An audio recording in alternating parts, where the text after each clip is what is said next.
Turuan ko kayo kung paano ine-edit yung ganito, Earth Zoom Out effect na pwede nyo magamit sa pagre-reels nyo or sa mga vlogs nyo. So, simulan na natin mga Lodi Cakes. Ang unang-una lang, pumunta lang kayo sa Google Chrome.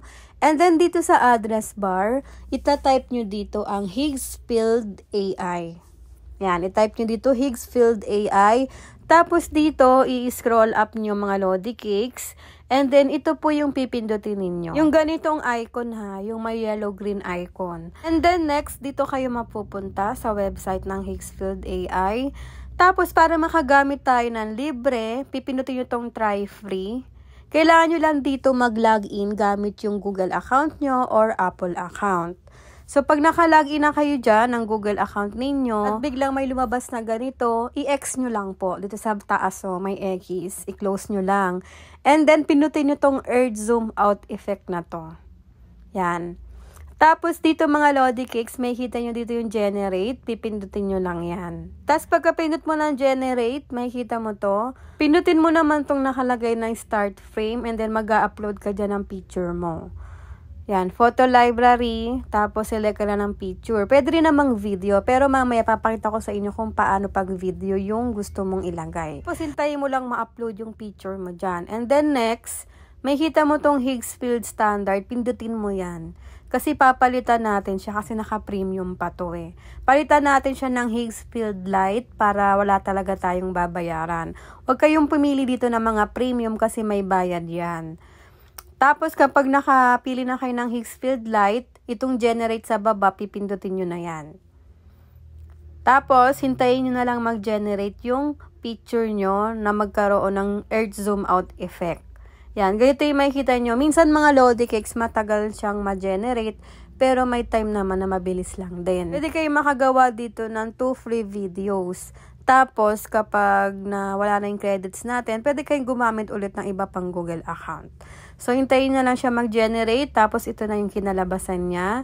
Pipindutin nyo lang yan, yung picture. Tapos, may kita nyo to, may play dyan. Pindutin nyo na lang para makita nyo yung result. Yan, magiging ganyan yung result niya mga Lodi Cakes. Magkakaroon siya ng Earth Zoom Out effect. Ganyan.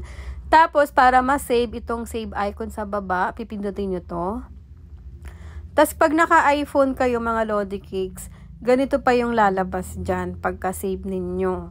Yan. Tapos, pinutin nyo ulit itong save. Tapos, save natin sa files and then open in downloads. Tapos, pagka-open in downloads nyo, mapupunta kayo sa downloads dito sa Chrome. Kailangan nyo lang hanapin yung na-download natin galing sa Higgsfield. Ito yon. Pindutin nyo lang. Tapos, pagka-pindot yung mga Lodi Cakes, itong arrow na may box, pipindutin nyo yan. And then, may kita mo na dito yung save video. Pero pag naka-Android kayo, alam ko, matik yan, masasave na yung sa gallery ninyo. Ever naman na video yung i-attach mo, ganito yung gagawin mo. Dito sa video na ilalagay mo doon, kailangan mo munang i-screenshot yung first frame. Yan. Tapos, i-crop na lang natin. Alisin ko dito yung black na napasama. Tapos, pag okay na, nakapag-crop na kayo sa first frame ng inyong video, balik tayo sa Chrome, doon sa Higgsfield ulit. And then, generate tayo ulit sa Earth Zoom Out. Tapos, dito sa start frame, dito mo ilalagay yung na-screenshot natin na start frame ng video natin. Yan, photo library, and then ito, yung in-screenshot natin sa first frame ng video. Tapos, ganun lang ulit, palitan mo ulit itong Higgsfield Standard, gagawin mo siyang light, kasi may bayad nga yung premium. Ayan, Higgsfield Light ulit. Tapos, pinutin mo na itong generate. Tapos, ito na yung result niyan mga Lodi Cakes. Hindi pa yan tapos kasi mamaya i-edit pa natin yan sa CapCut. So, pumunta tayo sa CapCut. Tapos, pag new project tayo dito. And then, i-upload natin ito yung na-save galing sa Higgsfield. Pakita ko lang ulit. Ito yung sa Higgsfield na result. Dito sa picture. Yan, ganyan siya. So, ang gagawin natin para magsimula siya sa taas, bago yung maging picture, itong in-upload natin na video, pipindutin nyo yan. Tapos, dito sa baba, hanapin nyo yung nakalagay na reverse. Yan, i-reverse lang natin. Mag-start siya sa pinakataas katulad nito. O, diba? Tapos, pababa. Tapos, may kita na yung picture mo. Ganyan. Maganda kasi kung manggagaling siya sa pinakataas pababa. Tapos, pwede pa kayo uli mag-upload ng isa para ganito yung magiging effect niya. Magsisimula sa taas, pababa, tapos tataas uli. Ganyan. Dodoblehin nyo lang, pero yung isa i-reverse nyo. So, ganyan mga Lodi Cakes. Tapos naman, sa video, di ba kanina tinuro ko sa inyo na nag-screenshot tayo ng video sa first frame. Ganito yung gagawin nyo. New project tayo ulit. Tapos, select natin yung result nung sa Higgs field. Yan. Ang gagawin natin uli, i-reverse lang natin to. Pinutin nyo uli yung video. Tapos, sa baba, i-reverse natin.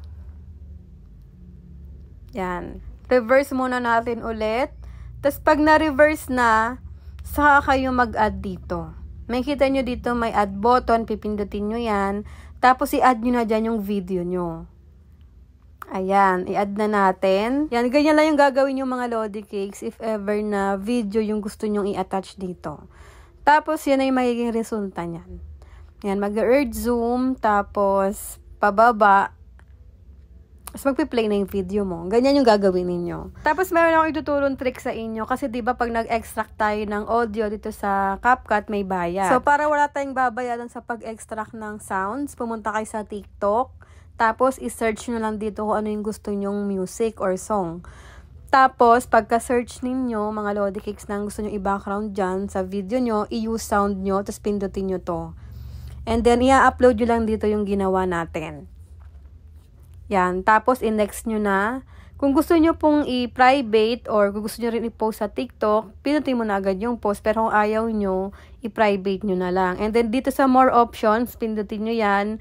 Make sure lang na dito sa save to device, naka-turn on yan. Para kapag ka-post nyo nito, matik masasave na po sa phone nyo. Tapos, ito na yung result. Kakanan sa'yo ipapakilala aking lucky pagka-pagka-pop. What's up, no, what's up? Ladies, nakipak sa pole.